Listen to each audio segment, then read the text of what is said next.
A resistência do sistema respiratório durante a ventilação mecânica invasiva com pressão positiva é o somatório da resistência à caixa torácica, aos tecidos pulmonares e ao fluxo de gás inspirado. Conforme esse fluxo de gás entra no sistema respiratório, a pressão nas vias aéreas aumenta a fim de vencer dois componentes, um resistivo e um elástico.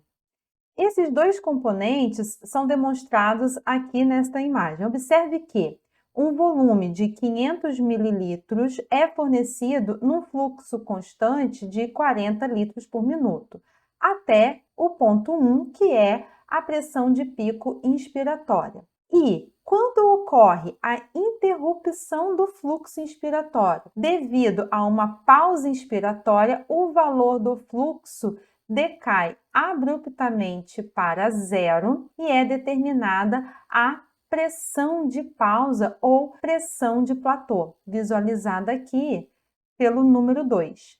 A pressão de platô é a que mais se aproxima da pressão alveolar. Por isso, durante os cálculos para a realização da monitorização da mecânica respiratória, o valor obtido com a pausa inspiratória é o valor da pressão alveolar. Como não há alteração do volume corrente ou do fluxo inspiratório durante esta manobra de pausa inspiratória, na modalidade VCV controlada, as medidas obtidas são chamadas de medidas estáticas. A diferença de pressão entre dois pontos é a força motriz que movimenta os gases por meio de um tubo. A diferença entre esses dois pontos e o fluxo através do mesmo determina a resistência da via aérea. Na situação de um paciente em ventilação mecânica invasiva, o ponto 1 é a soma das resistências do tubo endotraqueal e das vias aéreas do paciente, sendo chamado de pressão na via aérea, pressão de pico. O ponto 2 é a pressão alveolar. Assim, a diferença entre a pressão de pico e a pressão alveolar é denominada de pressão resistiva. Portanto, a resistência das vias aéreas pode ser traduzida em resistência das vias aéreas é igual à pressão resistiva, que nada mais é que a pressão de pico menos a pressão alveolar dividida pelo fluxo inspiratório. Mas atenção!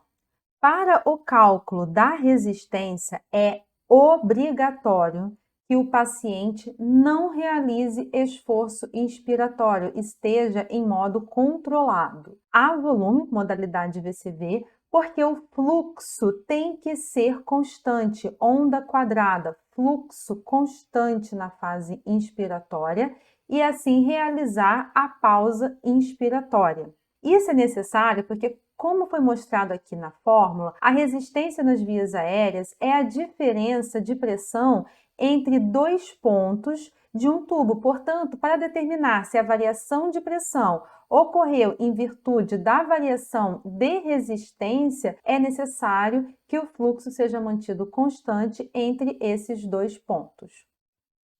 Então, agora, vamos ver na prática, utilizando o simulador, como calcular a resistência nas vias aéreas. Nesta situação simulada, então, eu tenho modalidade VCV, no modo controlado, com um volume de 500 ml, uma frequência respiratória de 15 incursões por minuto, o fluxo inspiratório de 60 litros por minuto, fração inspiratória de oxigênio de 42%, com PIP de 5 centímetros de água e uma forma da onda de fluxo inspiratório quadrada, que precisa ser quadrada para o cálculo da resistência nas vias aéreas, porque o fluxo precisa ser constante.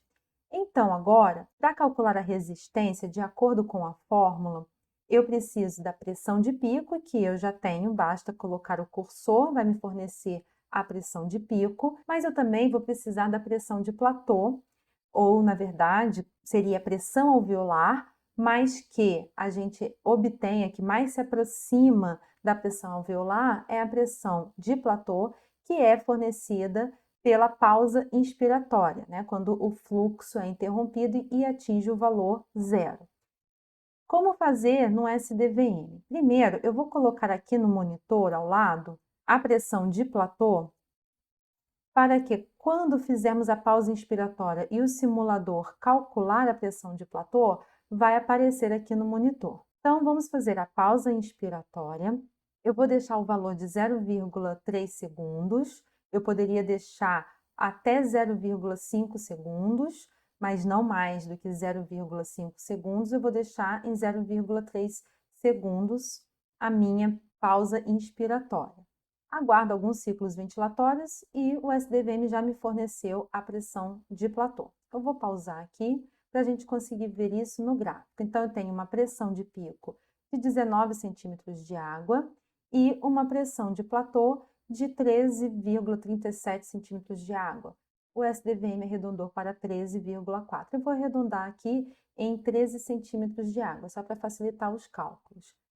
E eu tenho um fluxo inspiratório de 60 litros por minuto. Agora, atenção, isso causa muita confusão na hora de fazer o cálculo da resistência das vias aéreas. Porque o fluxo está em litro por minuto, mas a resistência, a unidade das resistências nas vias aéreas é em centímetros de água por litro por segundos e não por minutos. Então, eu tenho que transformar este valor de litros por minuto para litros por segundo. Para isso, basta pegar o valor que foi programado. Nesta situação aqui, foi de 60 litros por minuto. Então, eu pego 60 e divido por 60, o que vai me fornecer 1 litro por segundo. Então, este é o valor que eu vou usar na fórmula, de 1 litro por segundo no valor do fluxo. Agora, eu vou pegar, então, a pressão de pico de 19 e subtrair da minha pressão de platô, que é 13 centímetros de água. Então, 19 menos 13 é igual a 6, dividido pelo fluxo inspiratório, que é 1 litro por segundo. Então, 6 dividido por 1, eu vou ter uma resistência de 6 centímetros de água por litros por segundo. Em situações em que o fluxo não é constante, fluxos desacelerados, porque observe que no SDVM é possível alterar, mesmo na modalidade VCV, a forma da onda de fluxo inspiratório. Então, eu posso escolher entre duas formas de ondas decrescentes. Nestas outras duas formas de onda, não é possível realizar o cálculo da resistência na via aérea, porque a resistência varia durante a fase inspiratória. Por isso, não faça este cálculo em nenhuma dessas outras duas ondas e nem na modalidade PCV, pois o fluxo é desacelerado. E os valores normais de resistências nas vias aéreas em pacientes intubados em ventilação mecânica é de 4 a 10 centímetros de água por litros por segundo.